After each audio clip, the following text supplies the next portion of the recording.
Kalau lu pendapat lu tentang ijazah Jokowi gimana? Kalau gue tuh ngelihatnya ini sih terserah UGM. Kalau UGM bilang asli, UGM bilang nggak asli ya nggak asli. Ijazahnya asli. Ijazahnya asli. Terus? Yang nggak asli pemiliknya kan. Gimana ini? Gimana kan? Serius deh, ini kali pertama gue denger ini lu ngomentarin ijazah. Selain waktu itu di acara si Aiman. Ijazah pasti asli. Pemiliknya yang palsu.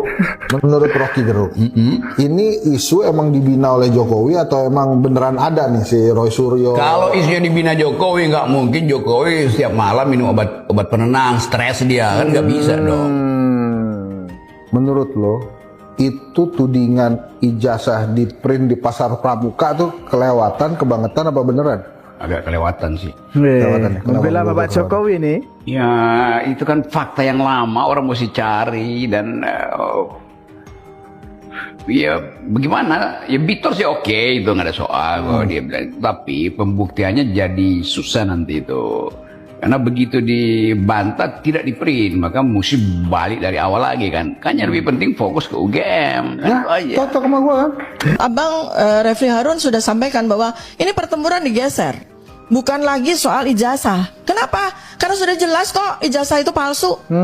Gitu. Ya, saya punya bukti baru loh. Apa ini Bu buktinya? Saya mendapatkan satu tumpuk dokumen fresh ya dari seseorang insinyur lulusan Fakultas Kehutanan UGM. Lulus tahun 1985, wisuda tahun 1985. Oke. Saya terperanjat. Kenapa? Ijazahnya begitu indah. Ijazah sarjana insinyur kehutanan UGM, ijazahnya begitu indah. Dan ternyata Universitas Gadjah Mada, saya yang kemarin agak kecewa, saya menjadi bangga dengan melihat dokumen itu, melihat ijazah itu. Karena ijazah itu selain indah, ternyata UGM itu betul-betul mempersiapkan bagaimana supaya ijazah itu tidak dipalsukan. Dan terus terang ijazah itu sangat berbeda dengan yang kita lihat di internet selama ini. Ya, nah. Mas Roy lah ya ibaratnya yang harus justru menunjukkan ijazah asli Jokowi agar bisa ditindaklanjuti oleh kepolisian. Itu kan logika Sri Mulat. Sebaliknya logikanya aneh. Kalau bukan yang punya ijazah, saya nggak mau palsu. Sebentar Pak. Jadi itu benar-benar logika Sri Mulat. Mana ada? Saya menuduh ijazah Mas palsu, ya. Terus saya sudah punya ijazah Mas. Terus saya membawa ijazah Mas. Saya mencuri berarti. Mencuri. Ya, saya mencuri dulu. Saya harus mencuri dulu dari Joko Widodo ijazahnya. Jangankan mencuri, meminta baik-baik aja nggak dikasih, apalagi mencuri. Kan Jokowi bukan lagi pejabat. Kan saya udah tanya juga, bagaimana nih? Ya menurut saya harus diteruskan aja ke pengadilan, biar nanti proses hukum yang berbicara gitu. Tapi saya yakin juga bahwa kalaupun misalnya nanti pengadilan menyatakan atau membuktikan bahwa Pak Jokowi itu ijazahnya asli, menurut saya akan tetap ada orang-orang yang tetap menolak. Dan Pak Roy Suryo kemungkinan walaupun nanti ternyata di pengadilan sudah dibuktikan asli, bahkan sudah lihat ijazahnya secara fisik begini, secara tatap mata begini kan, gitu, itu tetap tidak percaya juga gitu. Ya lagian begini, ijazahnya nggak diperlihatkan. Bro, sis, emang ente kalau lihat pinjam nih, dikasih depan mata anda ijazah begini, lalu anda bisa bilang, oh ini benar-benar asli dan palsu, emang anda bisa bedakan pakai mata telanjang loh ya? Kan ini apa susahnya? Ijazahnya dikasih lihat kan begitu kan? Ya pertanyaannya, kalau anda udah lihat langsung, apa dijamin bahwa anda bisa mengatakan itu asli nggak Pak? Digital, bukti analog, itu kan karena ketidakbisaan kami untuk menyita barang bukti secara analog.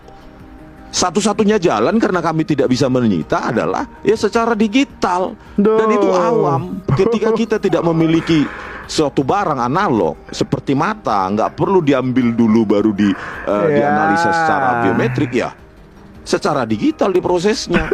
Baik juga dengan sidik jari, bentuk wajah, bentuk tubuh, itu nggak perlu kita mengambil jari kita dicopot dulu baru diproses. Ya memang itulah, karena memang digital ini menjembatani ya, teknik untuk menjembatani bahwa tanpa memiliki analog pun itu bisa kita analisa apa yang salah dengan itu. Respon Sianipar kembali menunjukkan kesombongan tingkat dewa. Dan saya ingin katakan ketika ia berujar bahwa ia tidak gentar ketika status penyelidikan berubah menjadi penyidikan dan ia akan melawan tindakan kriminalisasi yang dilakukan oleh kepolisian, maka saya ingin katakan apa yang dibangun narasinya oleh Rismond ini adalah relasi atau narasi yang menyesatkan. Karena itu, mari kita yang berpikir waras tetap mendukung kepolisian dan jangan pernah gentar dengan pernyataan-pernyataan yang menyesatkan yang membuat kita dikaburkan pada proses penegakan hukum yang tengah dilakukan oleh kepolisian. Mari kita tonton video pendek ini dari sombongnya seorang Rismond yang merasa tidak gentar, padahal ia sedang menutupi perasaan gentar dan takut. Nah, Kami tidak gentar sama sekali ya untuk menghadapinya. Anggapan dari saya yang terkait dinaikkannya penyelidikan menjadi penyidikan atas 4 laporan yang ditujukan kepada kami, ya, kami tidak gentar sama sekali menghadapinya karena kami berbasis ilmiah dan berbasis sains dan fakta-fakta di lapangan, sehingga kami akan lawan ya segala bentuk kriminalisasi terhadap kami. kriminalisasi. Perkara khusus tanggal 9 hari Rabu ya 9 Juli 2025 ya, kami telah memaparkan segala kajian ilmiah kami dan tidak ada bantahan sama sekali dari pihak Bareskrim maupun Dirtipidum. Ya, tidak ada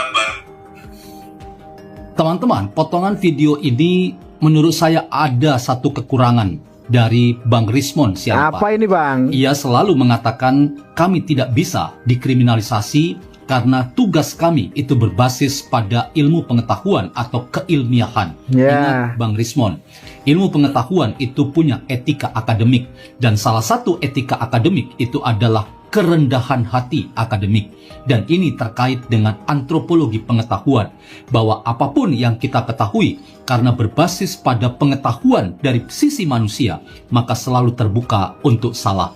Jadi jangan pernah merasa benar sendiri lalu Anda mengatakan orang lain salah, termasuk ketika Anda membangun argumen bahwa polisi telah mengkriminalisasi Anda. Dalam konteks ini, Anda bisa dikategorikan menyesatkan ilmu pengetahuan. Tapi nangisnya Tifa itu nangis yang luar biasa menurut saya. Bukan soal dibully, bahwa dia itu diajukan ke polisi. Apakah saya sebagai seorang ibu gitu ya akan diajukan ke polisi, dilaporkan ke polisi, akan masuk penjara, terus dia nangis-nangis. Tapi sekarang begini lagi kelakuannya. Gue akan merusak nama baik Indonesia. Cabut nggak laporan polisi gue ini, lindungin gak gue? Kan seolah-olah begitu bang maksud dia itu. Jadi dia minta perlindungan dunia internasional. Jadi bawaannya tuh pengen ngasih info aja keluar-luar gitu untuk mencari perlindungan karena dia pikir negara nggak lindungin dia. Nah, jadinya orang-orang kayak Dr. Tifa ini percaya kebenaran hanya milik dia.